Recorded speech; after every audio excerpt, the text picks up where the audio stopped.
오늘 함께 나누실 하나님의 말씀은 시편 42편 1절에서부터 5절까지의 말씀입니다. 시편 42편 1절에서 5절까지의 말씀. 우리 또 이렇게 특별한 예배를 드리게 된 것이 이렇게 자연스러운 일은 아니지만 주일학교를 담당하시고 또 유치부 담당하시고 학생회 담당하시고 또 이렇게 여러 분야에 함께 모여서 예배 드릴 수 있는 시간이 거의 없는 목사님들이 한자리에 모였으니까 오늘은 좀 같이 말씀도 나누고 은혜도 나누는 그런 시간을 좀 제가 준비해 봤습니다. 그래서 말씀 봉독도 우리 순서대로 우리 목사님부터 한 절씩 할까요? 하나님이여, 사슴이 시냇물을 찾기에 갈급함 같이 내 영혼이 주를 찾기에 갈급하니이다. 내 영혼이 하나님 곧 살아계시는 하나님을 갈망하나니 내가 어느 때에 나아가서 하나님의 얼굴을 배울까? 사람들이 종일 내게 하는 말이 내 하나님이 어디 있느냐 하오니 내 눈물이 주야로 내 음식이 되었도다. 내가 전에 성의를 지키는 무리와 동행하여 기쁨과 감사의 소리를 내며 그들 하나님의 집으로 인도하였더니 이제 이 일을 기억하고 내 마음이 상하는도다. 내 영혼아, 내가 어찌하여 낙심하며 어찌하여 내 속에서 불안해하는가? 너는 하나님께 소망을 두라. 그가 나타나 도우심으로 말미암아 내가 여전히 찬송하리로다. 아멘. 하나님 제겐 참 두려운 게 많습니다. 잘 모르는 것도 너무 많습니다. 부끄러운 일은 헤아릴 수도 없고 지치고 힘든 때에도 그때도 의연한 척해야 할 때도 있습니다.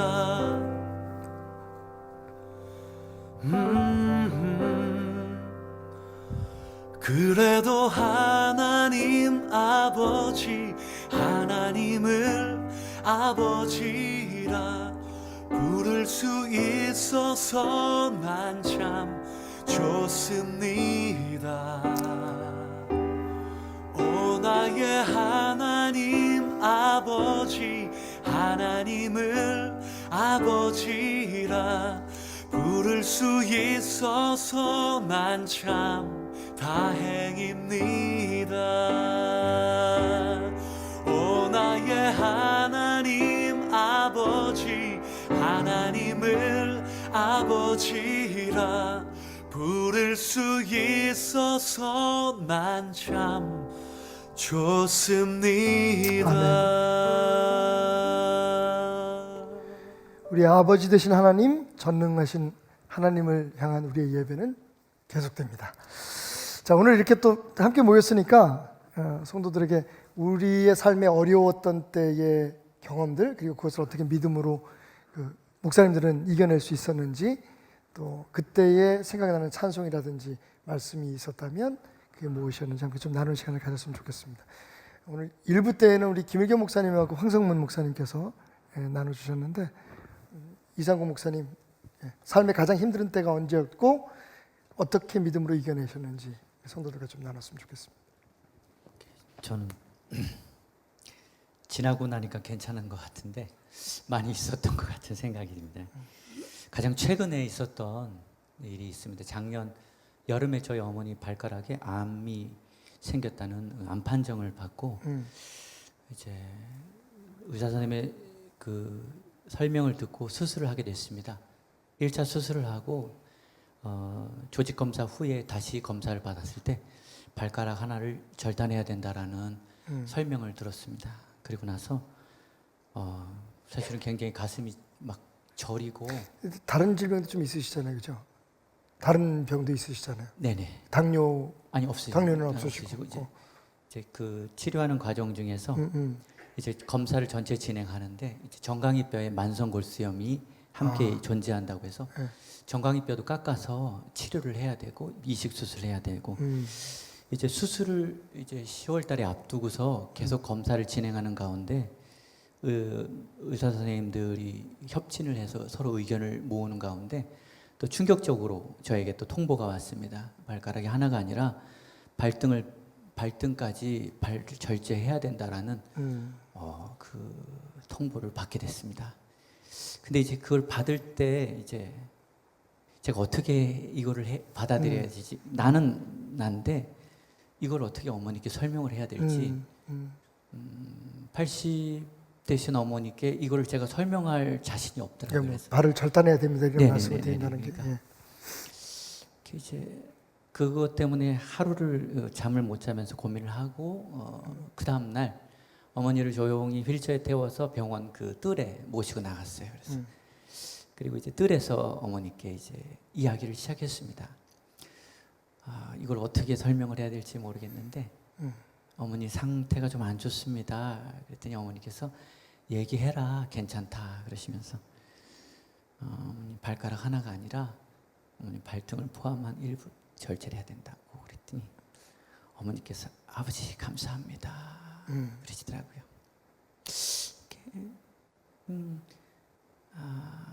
하나님께서 왜 하나님께 감사하시는 그 어머니 모습을 보면서 저는 눈물이 나는데 어머니는 감사를 하시더라고요. 어머니 눈물도 안 보이시고 좌절도 안 하시고 괜찮다고 이렇게 얘기하시는 거예요. 그래서 또 없으면 없는 대로 사는 거야 라고 오히려 그렇게 편하게 얘기하실 줄 몰랐습니다. 그렇게 해서 이제 10월 달에 수술을 진행했습니다. 그렇게 어머니께서는 마음을 담대하게 먹으셨고 이제 저는 힘겹게 수술 동의를 했습니다.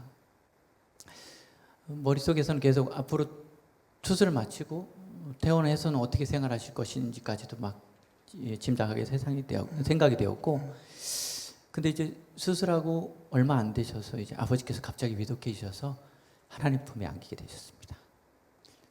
근데 이제 그걸 또 어머니께 얘기를 해야 되잖아요.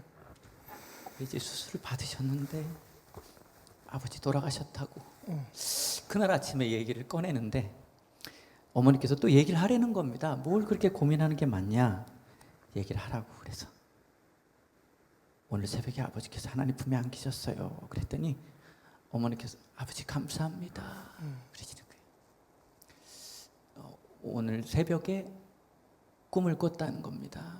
하나님께서 아버지를 안아주시고 아버지가 마지막 인사를 하러 왔고 그리고 하나님께로 먼저 간다고 라고 얘기를 하시고 그렇게 가셨다는 거예요. 그래서 그렇구나. 그리고 한없는 위로를 주시더래요. 그래서 어머니께서 그냥 꿈이려니 내가 병원에 오래 누워 있으니까 그런가 보다 했는데 어머니께서 그 아버님의 그 돌아가신 통보를 들으시고 아버지 감사합니다 또 그러시니까 저는 굉장히 무거운 마음으로 이야기를 꺼냈는데 어머니는 담담하게 또 그것을 받아들이시더라고요. 제가 없을 땐 아마 어머니께서 한참을 우셨을 것 같습니다. 자식 앞에서 한 번도 눈물을 보이시지 않으시는 분이기 때문에 아마 그러셨으리라고 생각이 되는데 그 얘기를 꺼내는 게 굉장히 어려웠습니다. 저는 저 나름대로 하나님 어떻게 해요? 제가 어떻게 얘기하면 좋아요? 저는 어떻게 설명을 할까요? 라고 얘기했는데 그 아버지 감사합니다라는 답이 계속 돌아오는 거예요. 오히려 어머님을 통해서 위로를 받았고 그리고 이제 치료를 계속하면서 이제 정강이뼈 수술까지 진행을 해야 되기 때문에 올 3월에 수술이 예정되어 있었습니다. 그런데 수술한 다리시기 때문에 다리 한쪽에 힘이 없으셔요. 그래서 지지난주에 그만 그 다리를 잘 딛지 못하시고 넘어지셔서 고관절이 골절되는 사고를 당하셨습니다. 응급실에서 갑자기 전화가 왔습니다. 송수부님 보호자 되십니까? 예. 응급실로 얼른 오십시오. 그래서 무슨 일이십니까? 고관절이 골절됐습니다. 그래서 빨리 수술을 진행해야 합니다.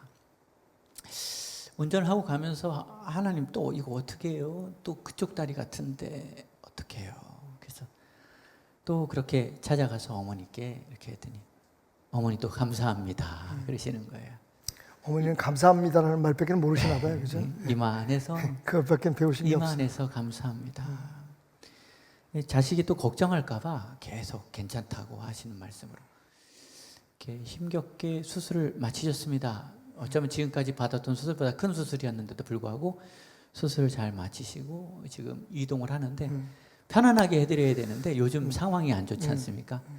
좀 더 좋은 의료 시설에서 좀 더 편안하게 치료를 받으셔야 되는데 그렇게 해드리지 못한 부분들이 병원에서 오랫동안 오래 머물지 못하게 머물지 하죠. 못하는 상황이 됐습니다. 그래서 이렇게 머물게 되셨는데 저희 어머니 또 그것도 감사합니다. 그러시고 여기도 괜찮다라고 하시는 겁니다. 지금 목사님 믿음을 얘기하는 게 아니고 어머님 믿음 네. 얘기하고 계시네. 그 사이에 또 좋은 일도 있었잖아요, 그죠? 네, 예, 네. 진짜 일이 많았다 목사님 그동안에, 그지? 근데 또 이제 그런 과정에서 또 좋은 일도 하나 있었어요, 그죠? 예, 어떤 또 이제 저희 큰아들은 이제 그 또 뼈에 대해서 수술을 앞두고 있었습니다. 2년이라는 기간을 두고 기다리면서 서울대병원에서 수술을 앞두고 있었습니다. 이 수술은 반드시 해야 됩니다라고 하는 의사 선생님 두 분의 소견이 있었기 때문에 그 의견에 따라서 2년 동안은 공부를 하기 위해서 좀 멈춰서 나이가 이제 20살, 21살이 되기 때문에 이제는 수술을 해도 되겠다 판정을 해서 예약된 날짜에 수술을 진행하기 위해서 검사를 진행했습니다. 그런데 어떻게 이제 다 자란 성인이 뼈가 변형돼서 자랄 수 있을까라는 생각이 들 만큼 뼈가 이렇게 편하게 바뀐 거예요. 제자리로 돌아. 예.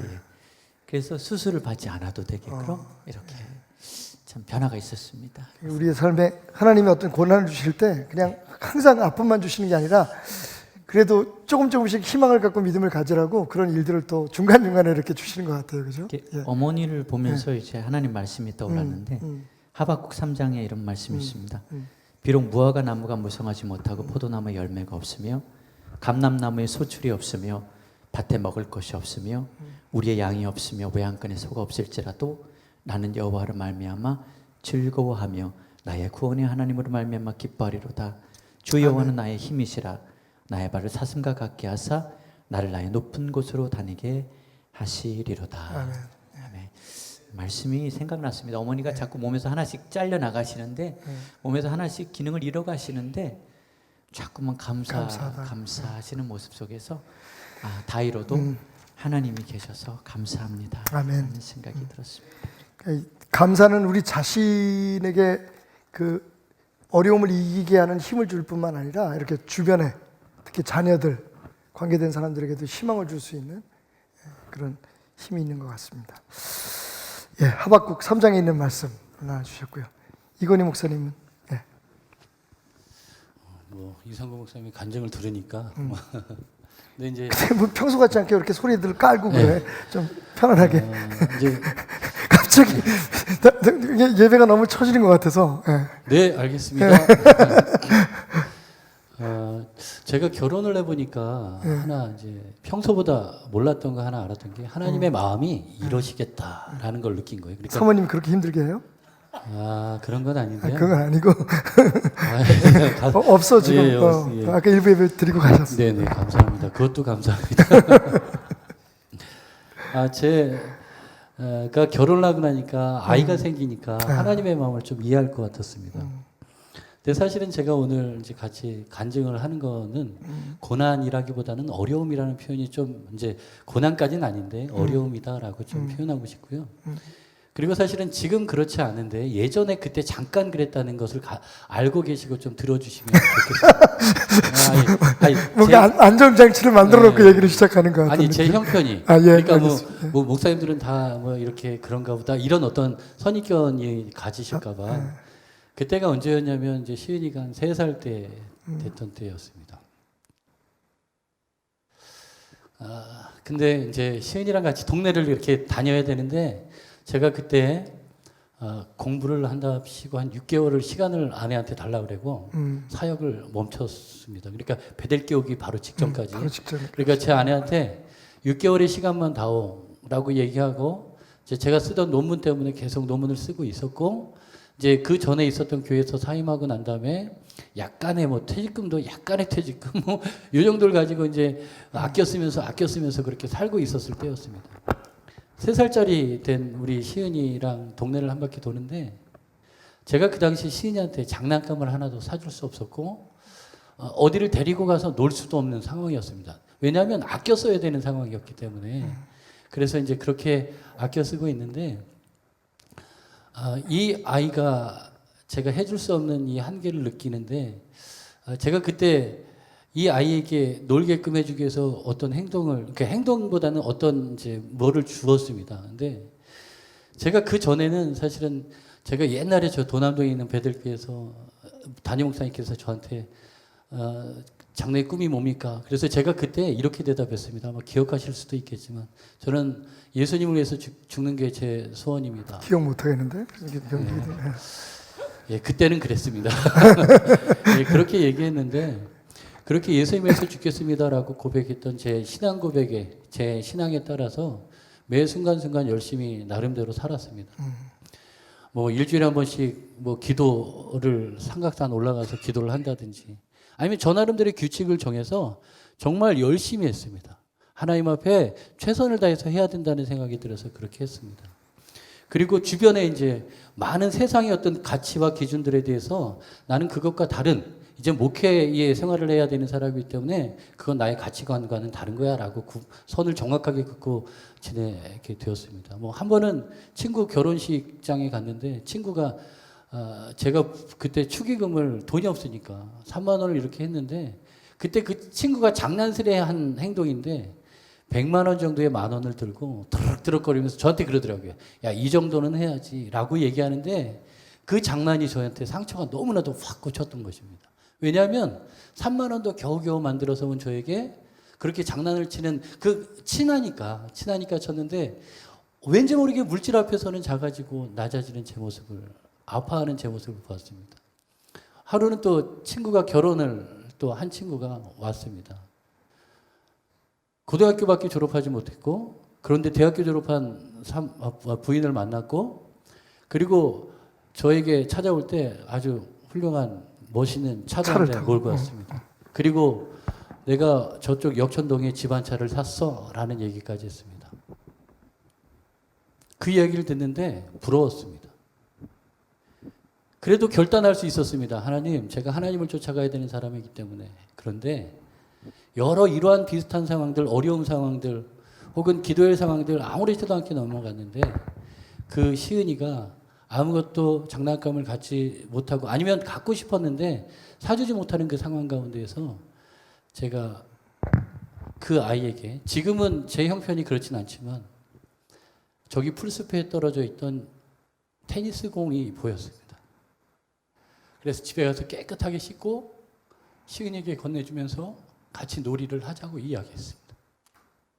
저는 그 순간 내가 하나님을 위해서 살아간다고 고백했지만 흔들리는 것 때문에 힘들고 해주지 못하는 것 때문에 힘들고 아파하는 제 모습을 보면서 하나님 앞에 어떻게 해야 되는지에 대해서 기도하고 간구했습니다. 그런데 결론은 늘 똑같았습니다.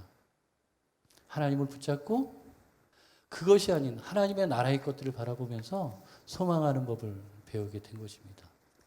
그런 중에 이러한 말씀이 저에게 그래서 한번 같이 이 말씀을 읽어드리도록 하겠습니다.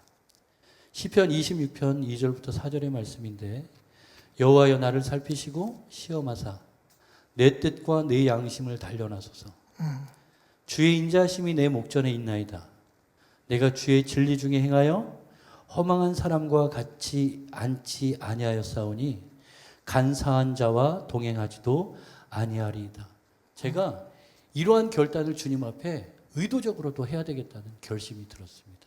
그리고 그러한 과정들이 지나고 나니까 너무나도 행복하게 목회 생활에 지금 뭐 좋은 목사님들과 함께 하고 있고 좋은 성도님들과 같이 하게 돼서 너무나도 감사드리고 이 모든 일들을 통해서 다시 한번 어려운 순간에 오직 하나님 앞에 메어달리고 하나님 아버지의 마음을 헤아릴 수 있는 그런 목사로 좀 살아야 되겠다라는 결심으로 매 순간 저의 양심을 단련해 달라고 그렇게 하나님 앞에 작지만 기도하고 그렇게 이겨내 나가고 있습니다.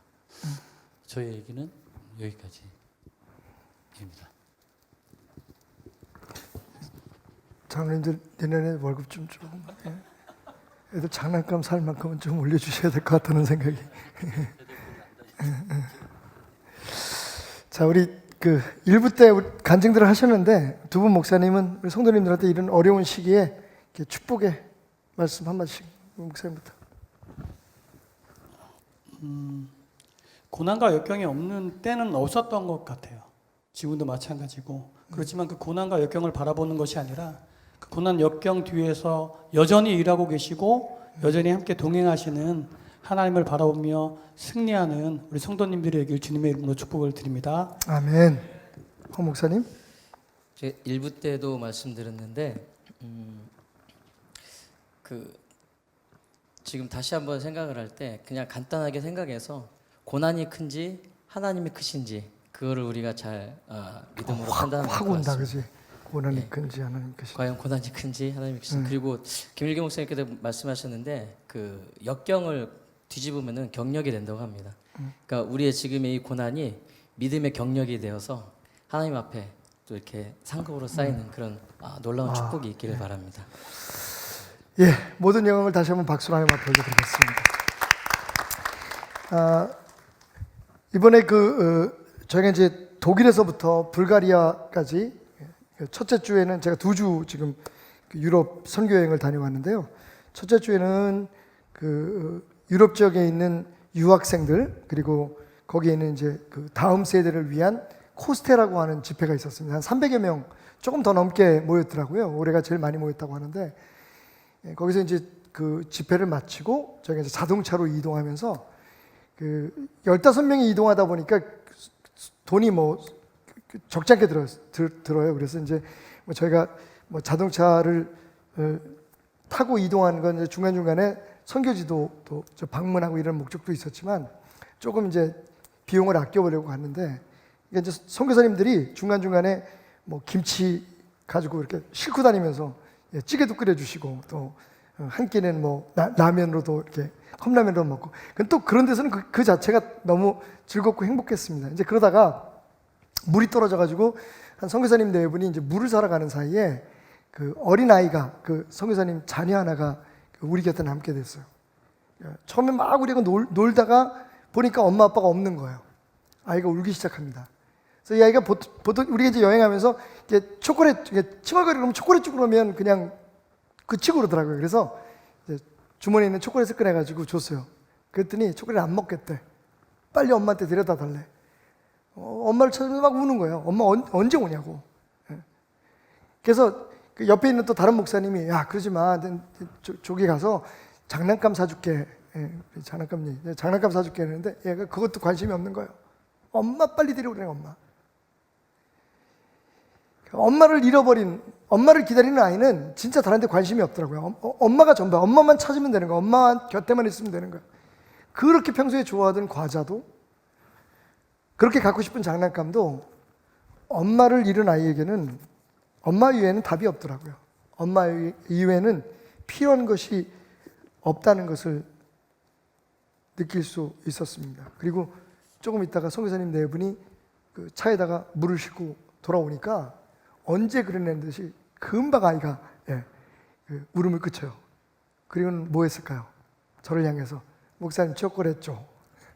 그때야 비로소 그 초콜릿을 생각해내는 거죠. 오늘 시편 42편을 읽으면서 저는 이 시편 42편의 기자가 정말 엄마를 찾는 아이처럼 하나님을 갈망하고 있구나라는 것을 생각할 수 있었습니다.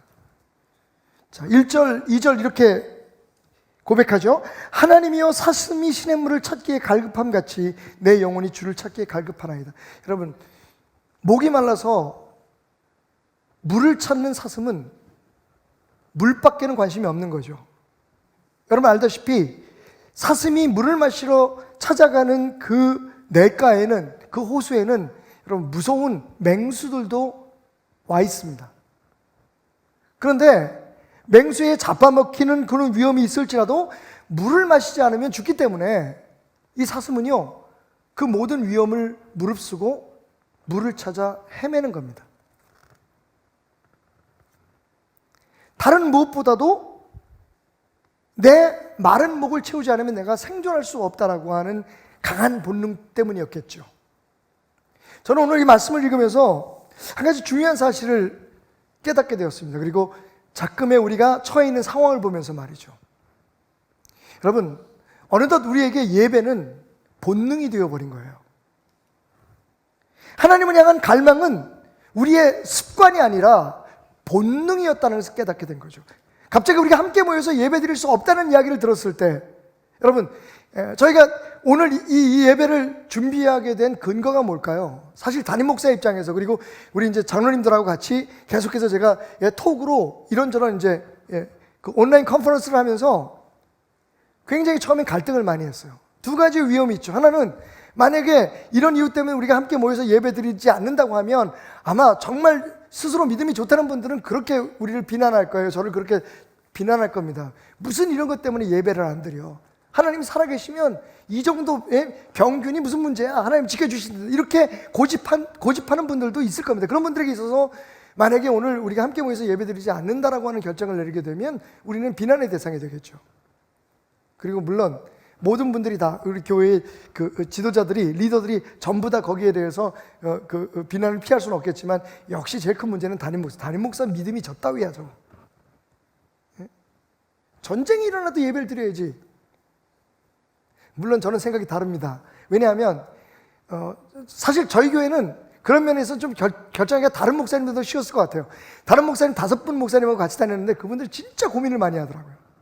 성도들이 이걸 어떻게 받는, 이 폭풍이 지나고 난 후에 그동안에 이 주일 예배 성수해라, 본교회에서 무슨 일이 있어도 예배 드려라, 이렇게 가르쳤던 목사님들이 도대체 그 다음에 무슨 얘기를 할 거냐는 거죠. 다행스럽게 저는 그렇게 얘기를 안 했기 때문에 우리는 교회로 불림을 받은 게 아니라 교인이 되라고 불림 받은 게 아니라 선교주의 선교사가 되라고, 예수 증인 되라고 교회에 불림을 받았다라고 가르쳤기 때문에 사실 저는 그 이후에 설명하기가 어렵진 않을 거예요. 그리고 지금 각 처소에서 예배 드리는 분들이 다 그렇게 생각할 겁니다. 그래, 우리가 있는 곳이 예배 현장이지.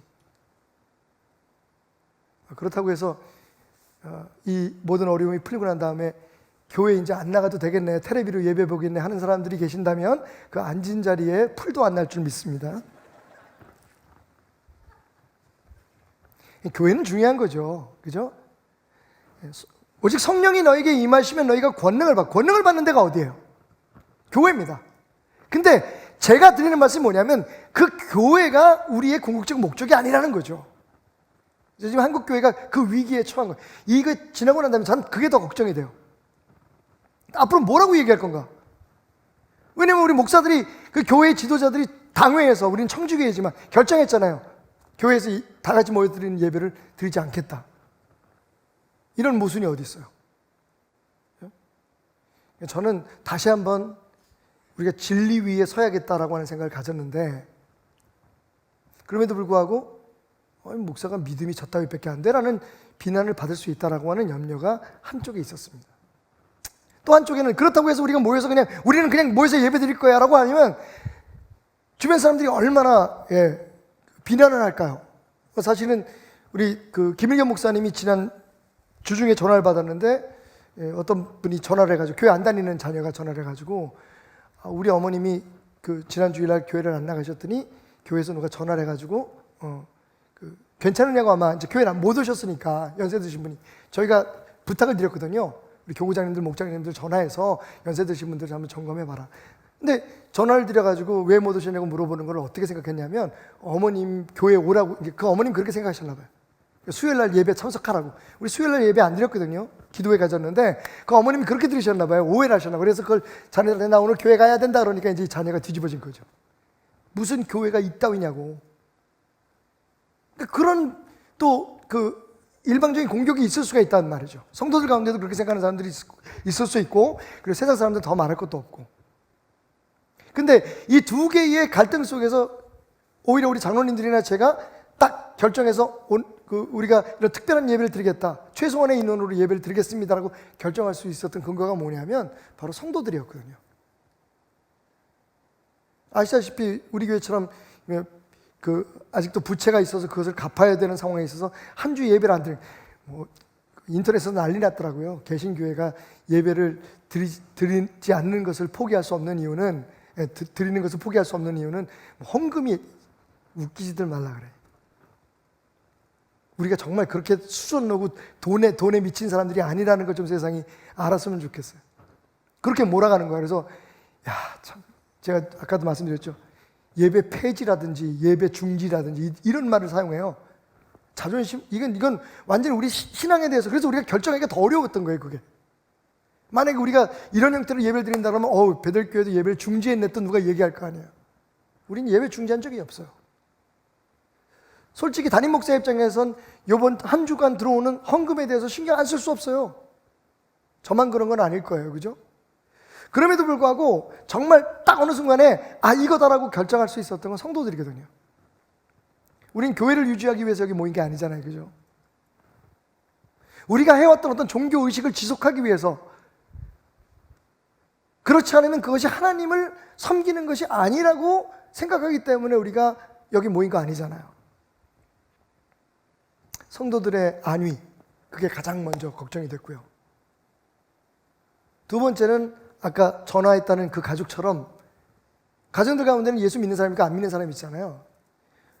저쪽 인천 청라 지역에 있는 어떤 목사님한테 들은 얘기인데 그쪽 맘스 카페에서는 난리가 났대요. 시어머니가 교회를 갔다 와서 아이를 안 하는데 그것 때문에 며느리하고 싸움이 붙은 거예요.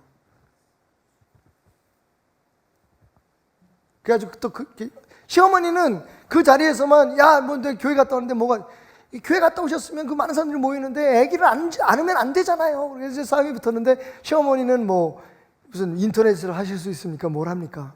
그러니까 시어머니는 그냥 묻혀버린 거고 그 며느리는 맘스 카페에다가 그 교회와 자기 어머니를 비난하는 글을 올린 거죠. 생각했어요.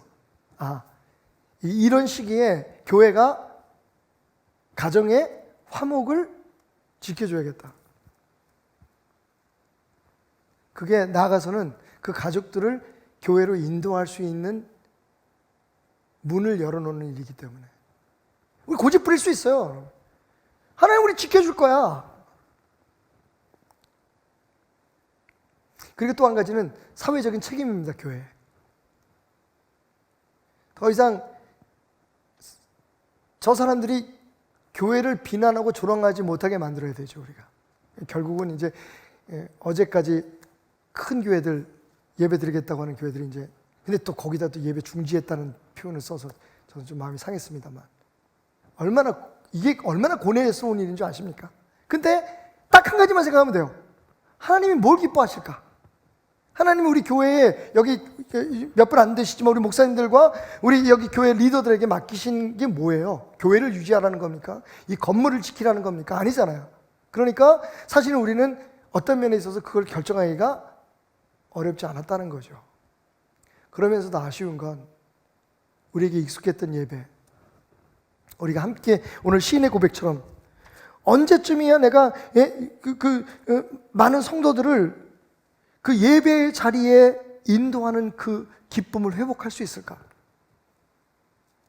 우리가 함께 드리는 그 예배의 기쁨을 우리가 내려놓고 익숙했던 예배 현장에서 물러나서 각 처소에서 예배를 드리는 순간,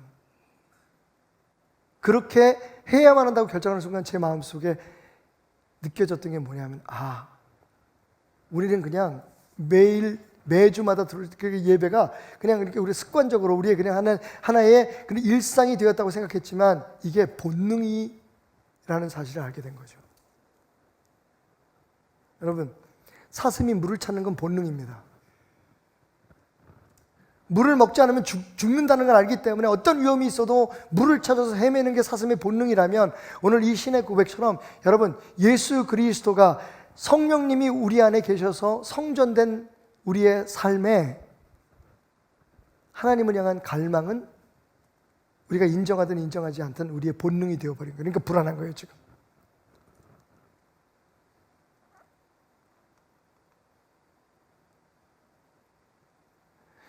사실은 이번 사태를 통해서 저는 오늘 이 시인의 고백처럼 이 시인이 왜 지금 사슴이 신의 문을 찾듯이 하나님을 갈망하고 있다고 얘기합니까? 예배 드릴 수 있는 성전에서 쫓겨났기 때문에 그래요. 그때는 몰랐는데, 그때는 너무 당연스러운 걸로 알았는데, 여러분, 우리가 매일 먹는 밥, 매일 먹는 맛있는 반찬, 이런 거 있을 때는 몰랐는데, 그게 다 사라진다고. 지금 보면 그러면 안 되는데, 일부에서는 사재기라고 그런다는 소문이 있잖아요. 뭐가 두려운 겁니까? 이게 없어지면 어떡할까? 그죠? 만약에 우리가 마음대로 이런 먹을 것을 살 수 없는 상황이 오면 우리는 어떡하지? 이런 두려움 때문에 그렇잖아요. 그게 본능 때문에 그래요. 여러분, 그리스도인은 누구입니까? 살아계신 하나님이 성령님으로 우리 안에 와 계신 존재가 할렐루야 그리스도인이에요. 그래서 사실 우리가 지금 느끼고 있는 이 불안감이나 우리가 느끼고 있는 이 죄책감이나 우리가 느끼고 있는 이 두려움은 사실은 제가 볼 때는요, 우리가 우리의 본능을 채울 수 없는 갈증 때문에 그렇다고 생각해요. 저는 의미 없는 고난과 목적 없는 연단을 하나님 안 주신다는 근거에서 분명히 이 일이 지나고 나면 이 문제를 은혜로 받아들이는 사람들에게는 오히려 하나님 앞에 예배드리는 그 시간의 소중함이 더 놀랍게 깨달아지고 하나님에 대한 갈망이 더 깊어지는 축복의 역사가 일어나게 될 줄 믿습니다. 저는 그렇게 생각해요. 이 일을 통해서 우리는 우리가 함께 모여서 예배드리는 이게 우리의 본능이었구나. 안 하면 죽을 것 같은 거예요. 하나님을 예배하고 하나님을 찾지 않으면 살아갈 수 없는 존재인 것을 깨닫게 되는, 그래서 우리가 드리는 예배는, 하나님에 대한 우리의 갈망은, 이 갈증은 그냥 훈련에서 얻어지는 습관이 아니라 하나님의 사람이 되는 순간, 예수의 보혈의 피로 구원받아 하나님의 자녀가 되는 순간 우리에게 자연스럽게 이루어진 본능이다. 밥을 안 먹으면 배고프고, 잠을 안 자면 졸리고, 물을 못 마시면 목마른 것처럼 하나님을 향한 갈망이 우리의 본능임을 깨닫게 되는 귀한 축복의 계절이 되기를 주님으로 축원드립니다. 자, 그렇다면 왜 우리는 이 갈증을 느낄 수밖에 없을까요? 왜 이런 상황이 벌어졌을까요? 물론 여러 가지로 이해할 수 있지만 오늘 우리는 시인의 고백에서 한번 그 근거를 찾아봅니다. 이렇게 얘기해. 사람들이 종일 내게 하는 말이 내 하나님이 어디 있느냐 하오니 내 눈물이 주야로 내 음식이 되었도다. 내가 전에 성의를 지키는 무리와 동행하여 기쁨과 감사의 소리를 내며 그들을 하나님의 집으로 인도하였더니 이제 이 일을 기억하고 내 마음이 상한다고 이야기하고 있습니다. 3절과 4절 말씀이죠. 자, 이 시를 쓴 사람이 누구냐를 우리가 여기서 추측해 볼 수 있어요. 그리고 이 말씀 위에 써 있는 부제를 보면 뭐라고 써 있냐면 고라 자손이 부른 마스길이라고 나와 있어요. 고라 자손의 마스길. 여러분, 고라 자손은 누구입니까? 고라 자손은 광야 생활 가운데 모세에게 대적하다가 땅이 갈라져서 죽은 그 부족이에요. 그 족속이에요.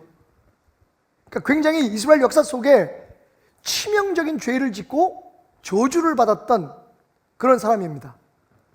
근데 이 사람들이 다윗의 때에 다시 그들의 자리로 돌아오게 됩니다. 우리는 그걸 은혜라고 얘기하죠. 너는 말이야 니네들 조상들 죄 때문에 그렇게 살 수밖에 없어. 절대로 너는 예배 드리는데 가까이 오지도 마. 이런 취급을 받을 수밖에 없었던 그 사람들이 다윗의 때에 하나님을 예배하는 것을 돕고 성전에서 그러니까 성막에서 섬기는 그러한 일꾼으로 다시 불림을 받게 되었어요. 얼마나 감격적이었겠어요. 자격 없는데 우리는 우리 조상들의 죄 때문에, 우리들의 잘못 때문에 그런 예배를 드릴 수 없는 사람들인데 우리에게 예배를 드리고 예배를 인도하고, 여기 말씀처럼 사람들을 주의 전으로 이끌어 올 수 있었던 그때의 기쁨을 지금 이야기하고 있는 걸 보면 전도도 하고 사람들을 말씀으로 기르는 그런 일들을 했단 말이에요. 근데 무슨 일이 벌어집니까? 다윗이 아들 압살롬에게 쫓겨서 다윗의 성을 떠나게 됩니다. 그러니까 그 성전에서 예배를 더 이상 드릴 수 없게 된 거죠. 고라 자손들이 다윗을 따라 같이 그 피난길을 떠나게 되고 오랫동안 그들이 예배드렸던 현장에서, 그 제단에서 예배를 드릴 수 없는 상황이 되는 거죠.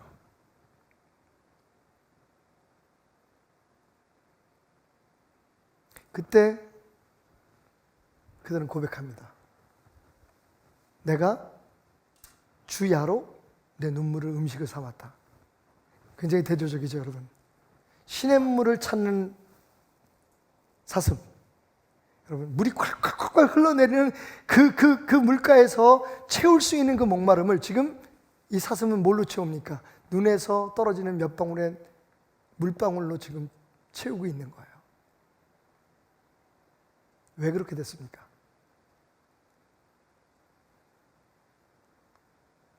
저는 이 갈증의 원인이 가뭄이 아니라고 생각해요. 진짜 갈증의 원인은 콜라였습니다. 콜라. 아이, 또 코카콜라 회사에서 태클 걸겠다. 제 아내가 매일 저한테 하는 얘기예요. 제가 목이 마르면 콜라를 마시거든요. 근데 여러분 아시다시피 콜라를 먹으면 그때는 시원해요. 찬 콜라가만큼 정말 갈증, 그 순간 갈증을 풀어주는 게 없습니다. 근데 문제는 뭡니까? 곧 더 목이 말라져요. 콜라라고만 얘기해서 죄송합니다. 사이다도 똑같아.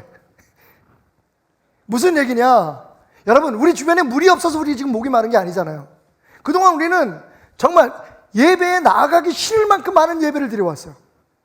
꼭 내가 그 예배에 다 참석해야 돼? 라고 불평할 만큼 정말 어딜 가든지 언제든지 우리가 드릴 수 있는 예배, 하나님에 대한 갈증을 채울 수 있는 시냇가가 우리 주변에 어디든지 열려있어요. 심지어는 텔레비를 틀고 라디오를 틀어도 하나님의 말씀이 나오고 예배가 나오고 찬양이 나오는 환경 속에서 살았어요. 근데 막상 오늘 우리가 이 일을 겪어보니까 무슨 생각이 들어요? 우리의 갈증은 예배가 없어서 하는 게 아니에요. 예배자에 나갈 수, 여러분, 이렇게 자유스러운 나라가 어디 있습니까? 그동안에 혹시 교회나 기독교에 대해서 별로 호의적이지 않은 정권이 쓸 수도 있었고, 그런 어려움들도 있었어요. 근데 군부 시대에도, 그죠? 교회 예배를 막거나, 교회 못 나가게 한 적은 없었어요, 이 나라가. 6.25 때, 전쟁 때에는 아무래도 교회에 나가서 예배드리고 이럴 수 있는 상황이 안 됐을지도 몰라요. 옛날 일제 강점기 때는 그런 일이 있었을지 모르지만, 여러분 지금 우리가 사는 이 시대에 이런 일이 벌어질 것을 상상을 못했어요. 다윗이 예배가 습관이 되고 예배가 삶이 되었던, 예배가 본능이 되었던 그 다윗이 이렇게 하나님 앞에 예배를 드리지 못할 일이 벌어질 줄 몰랐다는 거죠. 왜 그렇게 됐을까요? 콜라 때문이에요. 죄송합니다. 단음료 때문에 그래요. 단음료 때문에. 정말 우리가 하나님에 대한 갈증, 교회에서, 그러니까 우리들의 모임과 예배 현장에서 우리가 누릴 수 있는 진짜 우리의 갈증을 시원하게 하는 하나님 말씀이나 혹은 하나님의 은혜를 추구하기보다 당장 우리 입맛에 맞는 것들을 쫓아다니다 보니까 그것이 오히려 우리를 진짜 갈증으로 몰아갔다는 거죠. 다윗이 왕이 될 때까지는요, 정말 힘든 날들을 보냈잖아요. 근데 그때는 오히려 다윗이 하나님 앞에 인정을 받았어요. 아굴람 동굴안에서 예배를 드릴 때, 그죠? 저 엔게디 광야에서 예배를 드릴 때, 그때는 거기는 강단도 없었고 아무것도 없었지만 하나님이 그의 예배를 받으시고 그를 은혜로 충만케 하셨어요. 그래서 그 모든 어려운 시기들을 이겨낼 수 있었다고. 근데 막상 다윗이 왕이 됐습니다. 그 다음에는 어떻게 됐어요? 그 다음에는 자기 스스로 어떻게 나라를 잘 부강하게 만들까 해서 여러 나라의 여자들과 결혼을 합니다. 좋았겠죠? 왕으로서 누리는 것들이 너무 행복했겠죠? 그런데 그 결과로 각기 다른 엄마의 배에서 태어난 아이들끼리 서로 문제가 생기고 결국은 다윗이 가장 사랑했을 것 같은 아들인, 성경은 그렇게 나와 있어요. 머리끝에서 발 정수리까지 흠이 하나도 없었다고. 얼마나 잘났는지. 그 압살롬에게, 그 믿었던 압살롬에게 지금 반역을 당해서 쫓겨나 예배를 드릴 수 없게 되었습니다. 잠시 다윗이 삶의 달콤한 뱀에 빠졌던 거예요. 이번 이 풍랑이 지나가고 난 후에 이 코로나19의 그런 19의 이 어려움이 지나가고 난 후에 우리가 우리의 진짜 갈망을 채워줄 수 있는, 우리의 본능이 되어버린, 하나님 아니면 살 수 없는 우리들에게 진짜 하나님의 은혜를 채울 수 있는 진실된 예배가 회복되기를 주님으로 축원드립니다. 교회에 여러 가지가 다 필요해요. 근데 우리 그동안에 여러분 교회 무슨 프로그램이나 우리의 모임이나 우리 교회 안에서 이루어지는 여러 가지 일들에 너무 우리가 매료되어 있었던 거예요. 당장은 그게 좋은 것 같이 느껴져요. 좋은 건물, 좋은 시설, 좋은 모임, 좋은 프로그램. 예? 뭔가 좀 이렇게 뭐 격식에 맞아 보이는 모든 예배 형식이나 이런 것들이 우리 만족이 될 수 있을지 모르지만 여러분, 그런 것들로 하여금 우리가 어쩌면 진짜 하나님에 대한 갈망을 잃어가고 있는지도 모른다는 겁니다.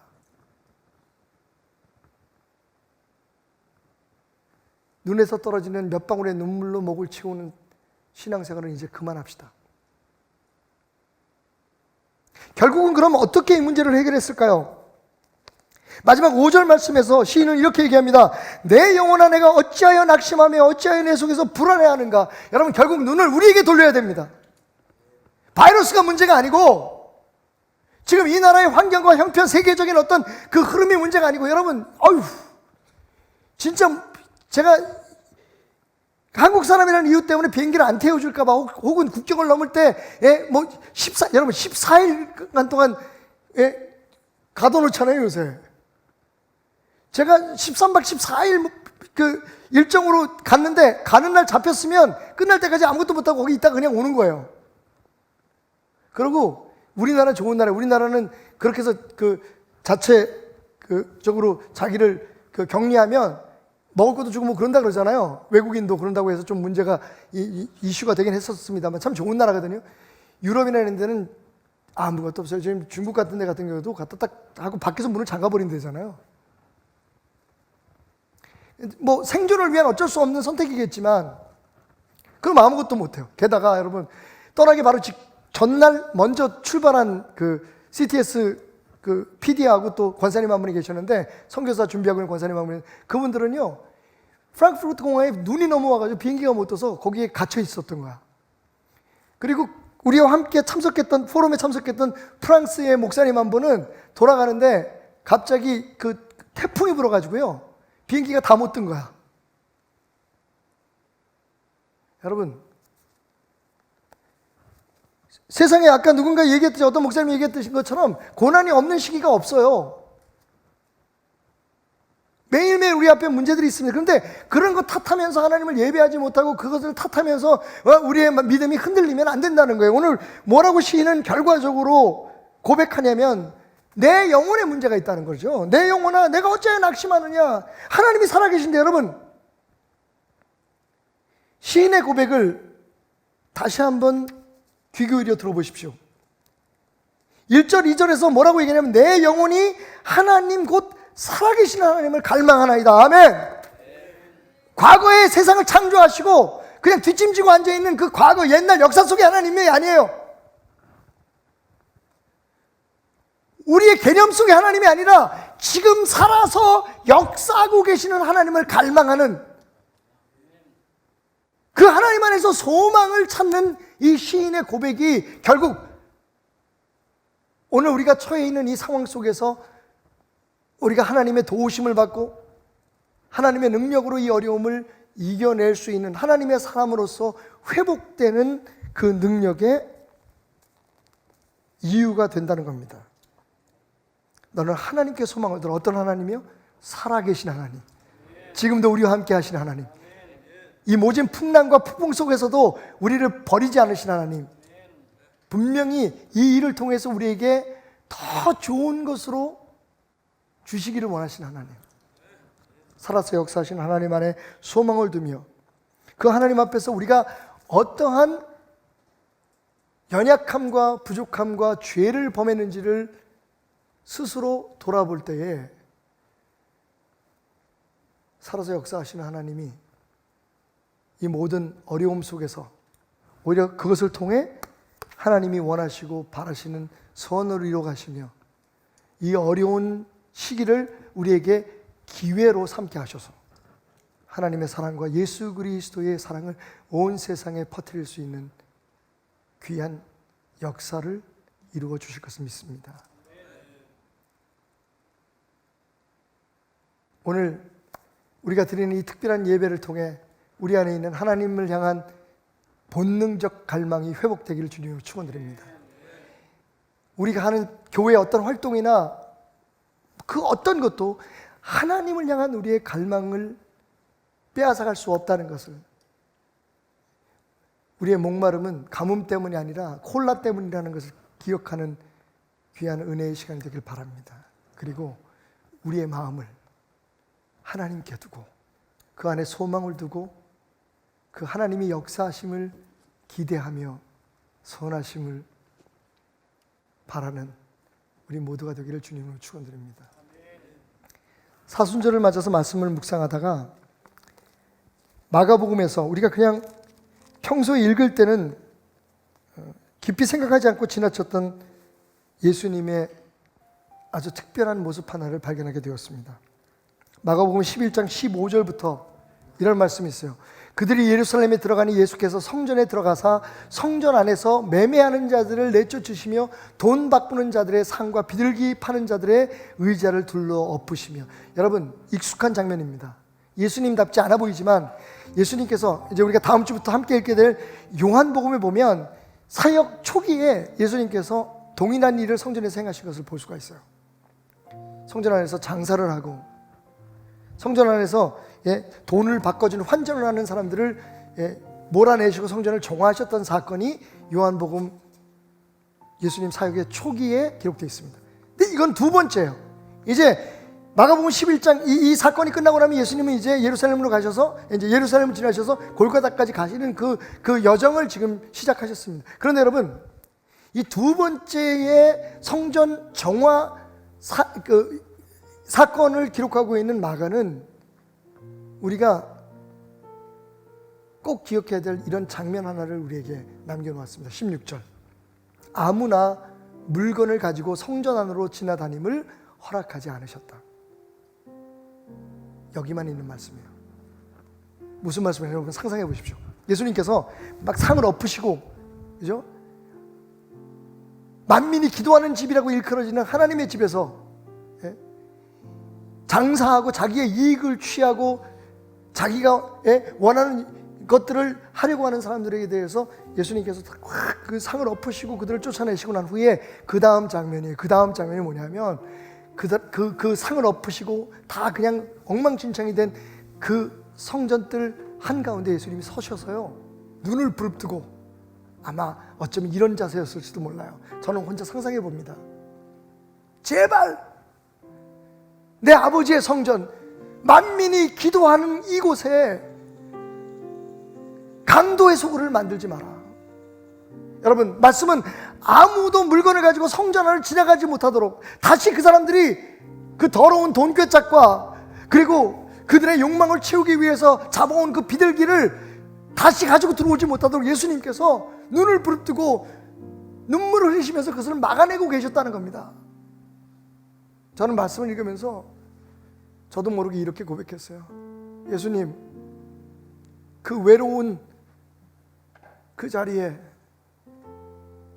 제가 서 있어도 될까요?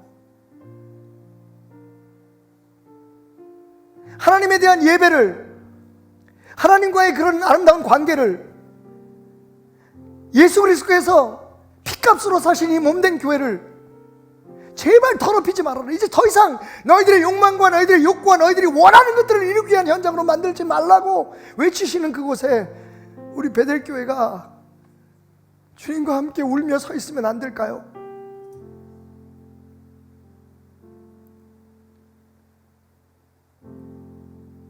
여러분, 이제 여러분 손에 잡혀 있는 영적인 콜라캔을 구겨서 쓰레기통에 던지십시오. 이번 이 일을 통해, 이 귀한 기회를 통해 하나님을 향한 진실된 갈망이, 우리의 본능이 회복되고 살아나기를 주님으로 축원드립니다. 우리가 하나님의 은혜가 아닌 다른 것들로 우리의 목을 채우고 있었으며 우리의 예배를 만족시키고 있었다는 것을, 내가 복받고 나만 잘되면 된다고 하는 그 욕심으로 세상 사람들 앞에 조롱거리가 되고 있었다는 사실을 분명히 깨달을 수 있는 축복의 시간이 되기를 소원합니다. 갈망하는 마음으로, 하나님 아니면, 당신의 은혜가 아니면 나는 안 됩니다라고 고백하는 우리 모두가 되었으면 좋겠습니다.